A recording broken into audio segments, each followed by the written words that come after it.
Om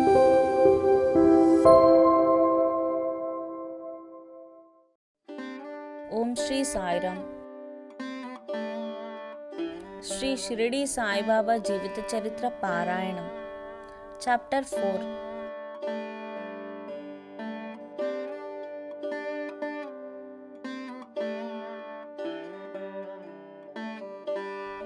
Sai Baba's first advent in Shirdi. Mission of the Saints. Shirdi, a holy Tirth. Personality of Sai Baba. Dictum of Gauli Bua. Appearance of Vittal Kshirasagara story. Dasaganu Bath in Prayaga. Immaculate Conception of Sai Baba and his first advent in Shirdi. 3 Vadas. In the last chapter, I described the circumstances which lead me to write Sai Satcharita. Let me now describe the first advent of Sai Baba in Shirdi. Missions of the Saints.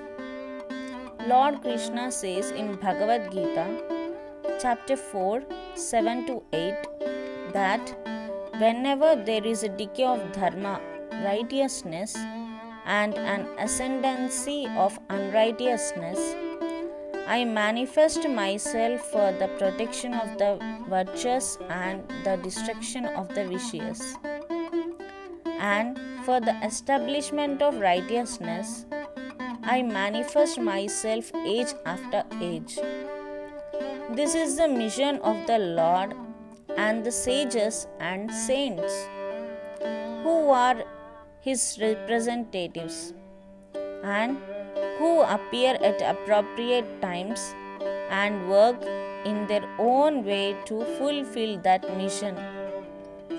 For instance, when the twice born, that is, the Brahmins, the Kshatriyas, and the Vaishyas neglect their duties, and when the Shudras try to usurp the duties of other classes, when spiritual preceptors are not respected but humiliated, when nobody cares for religious instructions, when everybody thinks himself very learned, when people begin to partake of forbidden foods and in malpractices, when people belonging to different sects fight amongst themselves, when Brahmins fail to do Sandhya adoration and the Orthodox leave their religious practices, when yogis neglect their meditation, when people begin to think that wealth, progeny, wife are their sole concern and thus turn away from the true path of salvation, then saints appear and try to set matters right by their words and action. They serve us as beacon lights and show us the path and the right way for us to follow. In this way, many saints viz. Nivritti, Dhyanadev, Muktabai, Namdev, Gora, Gonai, Eknath, Tukaram, Narahari, Narsibhai, Sajan Kasai, Savata, Ramadas, and various others did appear at various times to show the right path to the people.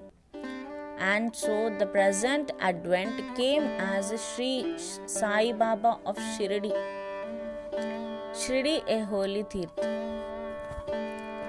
The banks of the Godavari river in the Ahmednagar district are very fortunate, for they gave birth and refuge to many a saint. Prominent amongst them being Dhyaneshwar. Shirdi also falls in the Kopargaon Taluka or the Ahmednagar district. After crossing the Godavari river at Kopargaon, one gets on way to Shirdi. When you go 3 course, means 9 miles, you come to Neemgaon, from where Shirdi is visible. Shirdi is as famous and well known as other holy places like Gangapur, Nrisimhavadi, Audumbar on the banks of Krishna river. As the devotee Damuji flourished and blessed Mangalveda near Pandharpur, as Samartha Ramdas at Sajjangarh, as Sri Narsimha Saraswati at Saraswati Vadi, so Sainath flourished at Shirdi and blessed it. Personality of Sai Baba. It is on account of Sri Sai Baba that Shirdi grew into importance. Let us see what sort a personage Sai Baba was. He conquered this sansar worldly existence, which is very difficult and hard to cross. Peace or mental calm was his ornament, and he was the repository of wisdom. He was the home of Vaishnava devotees, most generous like Karna amongst all, the quintessence of all essences. He had no love for perishable things and was always engrossed in self realization, which was his sole concern. He felt no pleasure in the things of this world or of the world beyond. His antarang heart was as clear as a mirror, and his speech always rained nectar. The rich or poor people were the same to him. He neither knew nor cared for the honor or dishonor. He was the Lord of all beings. He spoke freely and mixed with all people, watched the acting and dances of Naach girls, and heard ghazal songs. Still, he swerved not an inch from samadhi, mental equilibrium. The name of Allah was always on his lips. While the world awoke, he slept, and while the world slept, he was vigilant.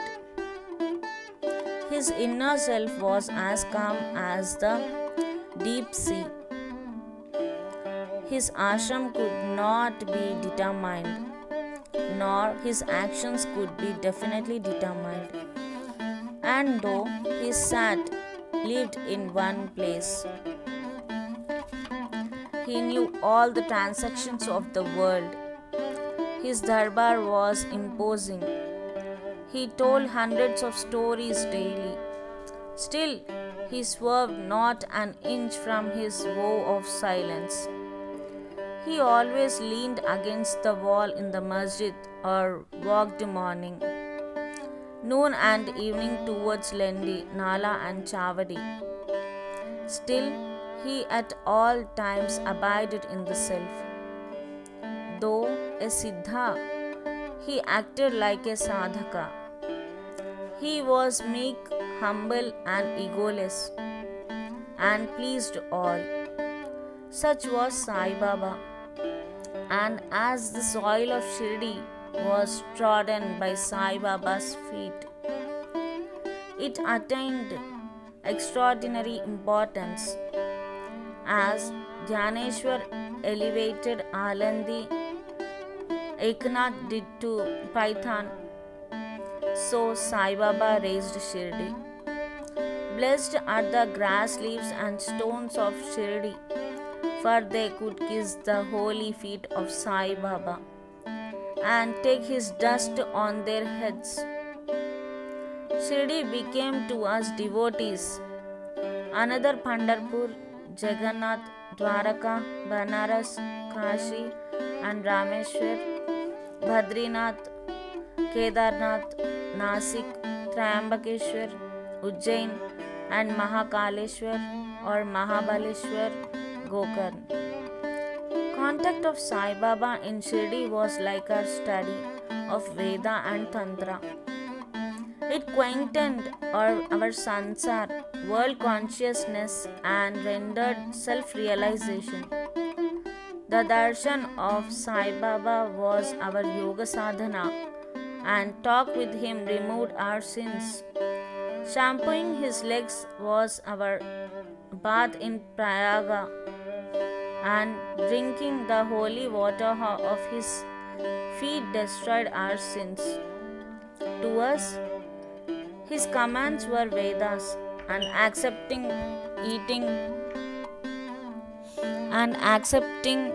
his Udi, sacred ashes, and Prasad was all purifying. He was our Krishna and Sri Rama, who gave us solace, and he was our Parabrahma, absolute reality. He was himself beyond the pair of dvandvas, opposites, never dejected nor elated. He was always engrossed in his self as existence, knowledge, and bliss. Shirdi was his center, but his field of action extended far beyond to Punjab, Calcutta, North India, Gujarat, Dhaka, now in Bangladesh, and Konkan. Thus, the fame of Sai Baba spread far and wide, and people from all parts came to take his darshan and be blessed. By mere darshan, minds of people, whether pure or impure, would become quiet at once. They got here the same unparalleled joy that devotees get at Pandharpur by seeing Vittal Rukumai. This is not an exaggeration. Consider what a devotee says in the respect. Dictum of Gaulibua. An old devotee by name Gaulibua, aged about 95 years, was a Varkari of Pandari. He stayed for 8 months at Pandharpur and for 4 months, Ashada to Kartik, July to November, on the banks of the Ganges. He had a donkey with him for carrying his luggage and a disciple as his companion. Every year he made his weary trip to Pandharpur and came to Shirdi to see Sai Baba, whom he loved most. He used to gaze at Baba saying, "This is Pandharinath Vittal incarnate, the merciful Lord of the poor and helpless." This Gaulibua was an old devotee of Vithoba and had made many a trip to Pandari, and he testified that Sai Baba was a real Pandharinath. Vittal himself appeared. Sai Baba was very fond of remembering and singing God's name. He always uttered Allah Malik, that means God is Lord, and in his presence made others sing God's name continuously, day and night, for all the 7 days of the week. This is called Nam Saptaha. Once he asked Dasaganu Maharaj to do this Nam Saptaha. He replied that he would do it provided he was assured that Vittal would appear at the end of the 7th day. Then Baba, placing his hand on his chest, assured him that certainly Vittal would appear, but for that the devotee must be earnest and devout. The Dhankapuri Thakur of Dhakurnath, the Pandari of Vittal, of Dwara, of Ranchod, Krishna is here in Shirdi. One need not go far out to see Dwarka. Will Vittal come here from some outside place? He is here. Only when the devotee is bursting with love and devotion Vita will help manifest himself here Shirdi. After the Saptaha was over, Vittal did manifest himself in the following manner. Kaka Sahib Dikshit was as usual sitting in the meditation after his bath. He saw Vittal in a vision. When he went at noon for Baba's darshan, Baba asked him point blank, "Did Vittal Patil come? Did you see him? He is a very truant fellow. Catch him firmly, otherwise he will escape if you are even a little inattentive." This happened in the morning, and at the noon there was another Vittal darshan. A hawker came there for selling 25 or 30 pictures of Vithoba. This picture purely exactly tallied with the figure that had appeared in Kaka Sahib's vision. On seeing this and remembering Baba's words, Kaka Sahib Dikshit was much surprised and delighted. He bought one picture of Vithoba and placed it in his shrine for worship. Bhagavantrao Ksheerasagara's story. How fond was Baba of Vittal worship was illustrated in Bhagavantrao Ksheerasagar's story. The father of Bhagavantrao was a devotee of Vithoba and used to make various annual trips to Pandharpur. He also had an image of Vithoba at home, which he worshipped. After his death, the son stopped everything, the vari, the worship and the Shraddha ceremony, etc. When Bhagavantrao came to Shirdi, Baba, on remembering his father, at once said, "His father was my friend, so I dragged him, the son, here. He never offered Naivedya, and so he starved Vittal and me. So I brought him here. I shall remonstrate with him now and set him to worship." Dasganu's bath in Prayaga. The Hindus think that a bath in the holy Tirth of Prayaga, where the Ganga and Yamuna meet, is very meritorious, and thousands of pilgrims go there periodically to have the sacred bath there. Once Dasaganu thought that he should go to Prayaga for a bath and came to Baba to get his permission for doing so. Baba replied to him, "It is not necessary to go so far. Our Prayaga is here. Believe me." Then, wonder of wonders, when Dasaganu placed his head on Baba's feet, out flowed streams of Ganga, Yamuna water from both the toes of Baba. Seeing this miracle, Dasaganu was overwhelmed with feelings of love and adoration, and tears filled my eyes. Inwardly he felt inspired, and his speech burst forth into a song in praise of Sai Baba and his Leelas. Immaculate Conception of Sai Baba and his first advent in Shirdi. Nobody knew the parents' birth or birthplace of Sai Baba. Many enquiries were made. Many questions were put to Baba and others regarding these, but no satisfactory answer or information has yet been obtained. Practically, we know nothing about these matters. Namdev and Kabir were not born like ordinary mortals. They were found as infants in mother of pearls, Namdev being found on the bank Bhimarathi river by Gonai, and Kabir on the bank of Bhagirathi river by Tamal. Similar was the case with Sai Baba. He first manifested himself as a young lad of 16 years under a neem tree in Shirdi. For the sake of bhaktas, even then, he seemed to be full of the knowledge of Brahma. He had no desire for worldly objects.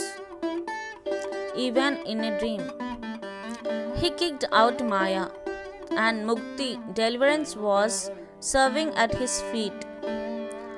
One old woman of Shirdi, the mother of Nana Chopta, described him thus: "This young lad, fair, smart, and very handsome, was first seen under the neem tree, seated in an asan. The people of the village were wonderstruck to see such a young lad practicing hard penance, not minding heat and cold. By day he associated with none, by night he was afraid of nobody. People were wondering and asking whence this young chap had turned up. His form and features were so beautiful that a mere look endeared him to all. He went to nobody's door, always sat near the neem tree. Outwardly he looked very young, but by his action he was really a great soul. He was the embodiment of dispassion and was an enigma to all. One day, it so happened that God Khandoba possessed the body of some devotee, and people began to ask him, Deva, God, you please inquire what blessed father's son is this lad and whence did he come? When it dug, bricks found were underneath a flat stone.